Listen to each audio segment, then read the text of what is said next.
paano ba natin malalaman yung plano ng Diyos sa buhay natin?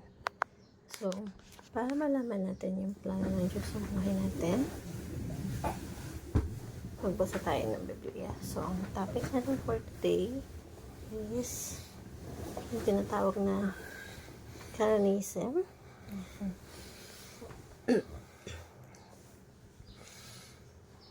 Ano ang plano ng Diyos sa buhay natin? So, sa Biblia kasi malalaman natin yung plano ng Diyos sa isang katawan sa ating buhay as far as the Bible is concerned. At doon natin malalaman na napaka-exciting mabuhay sa piling ng Diyos.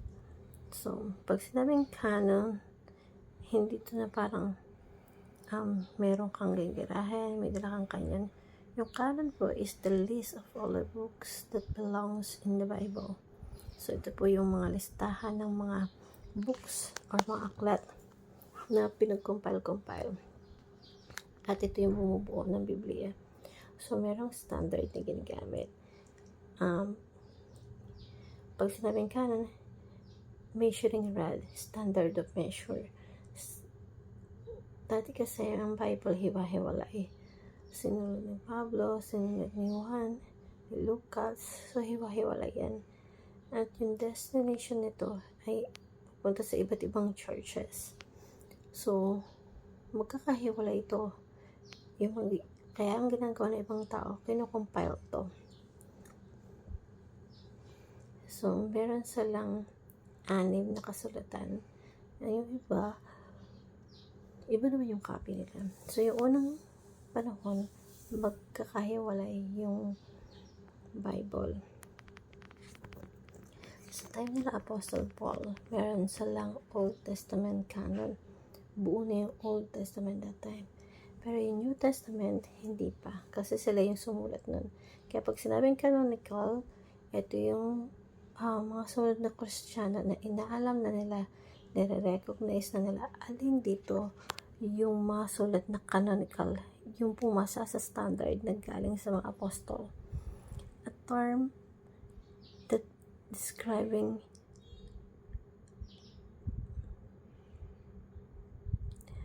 ito yung nagpa-preserve. Yung mga unang Kristiyano kasi after mamatay yung mga apostol, merong iba't ibang mga cult or maling katuruan na gumagawa ng sariling list ng banal na kasulatan. So yung mga tunay na Kristiyano, para ma-recognize kung ano talaga yung sulat na apostol, meron silang mga standard na ginagamit. Merong apostolic origin. Pangalawa, doctrinal consistency. Dapat tama yung doctrines, hindi contradict sa ibang kasulatan. And pangatlo is universal acceptance.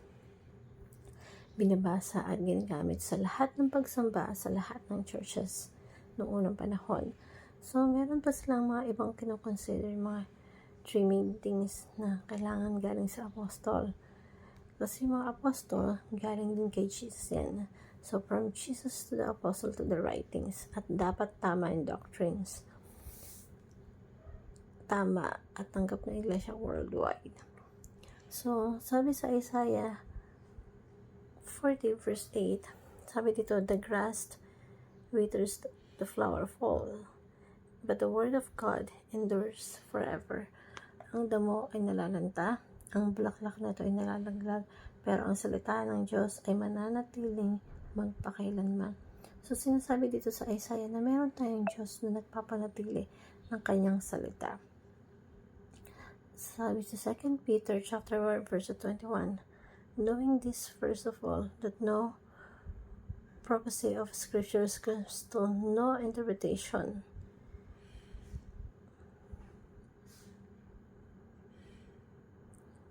At sabi dito,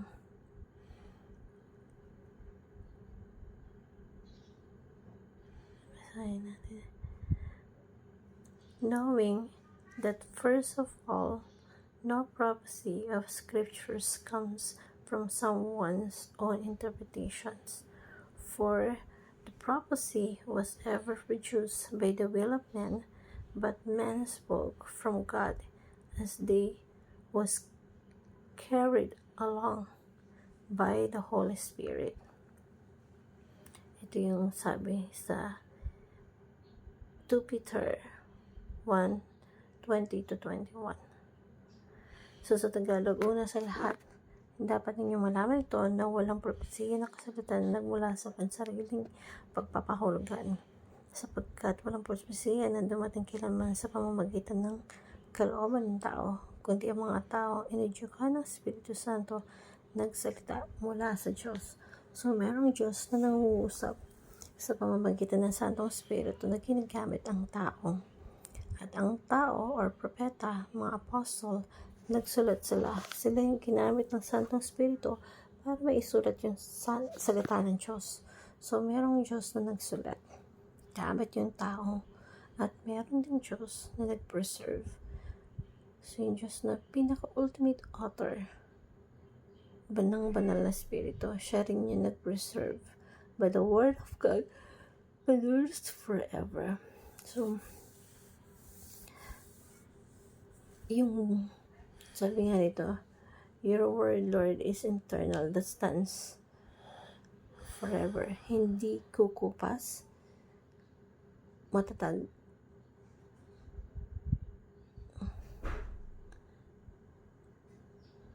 Sabi naman dito, heaven and earth will pass away, but my word will not pass away. Ganun katatag yung word of God. Diba, kung mapapansin natin. Kasi salita ng Diyos. At yung sinasabi ng Diyos, tiyak na mananatili.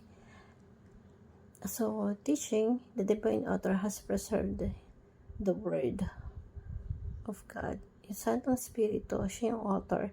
Ginamit yung mga tao para maisulat yung banal na kasulatan.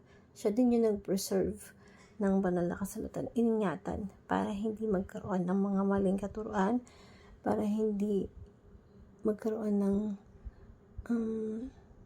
makontaminate ng mga opinion at maling interpretation. The church recognize God's word. So meron talagang Diyos na nagsalita at ginamit yung tao na nagsulat. At alam natin, yung Diyos, pinreserve niya yung kanyang mga salita. Kaya nung unang panahon, yung mga early church, hindi nila kinreate yung salita ng Diyos. Hindi sa kanila nag-originate yung salita ng Diyos. Sa halip, nirecognize lang nila. Kumbaga, andyan na yung salita ng Diyos, nirecognition lang nila. Binigyan lang nila ng recognition. Yan. So, the church recognized God's word. And dati kasi, di ba, hiwa-hiwala yung Biblia o unang panahon. Kaya, talagang pinagsama-sama to as may standard in church. Dahil maraming maling katuruan na lumalaganap noong unang panahon, kinolekta nila yung mga writings, nirecognize na nila, at nabuo nila yung 27 words of the Bible. So, ito yung standard na ginawa nila.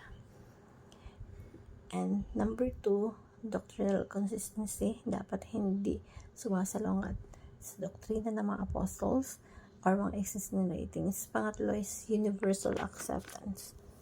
Tinatanggap ng church at ng unang panahon. At pangatlo, the Word of God has been preserved until now. Yung salita ng Diyos na insulat long time ago, pineserve throughout history at hanggang ngayon na preserve pa rin. At napakahalaga nito kasi ito yung application natin. Be confident that God has preserved His Word. Since pineserve ng Word ng Diyos ang kanyang salita throughout the century, ngayon, magkakaroon tayo ng confidence na kung anong meron tayo ngayon, yan ang salita ng Diyos na preserve. Diba? Kasi para sa atin yun. Marami kasing religion nagsasabi na contaminated na yung Bible, corrupt na nagkaroon na maling interpretation. Kaya meron na silang bagong Bible. At makikita nyo yun sa iba't ibang religion na yung Bible para sa kanila corrupted. Kaya gumawa sila ng bagong Biblia. So, hindi tama. Hope you learned something.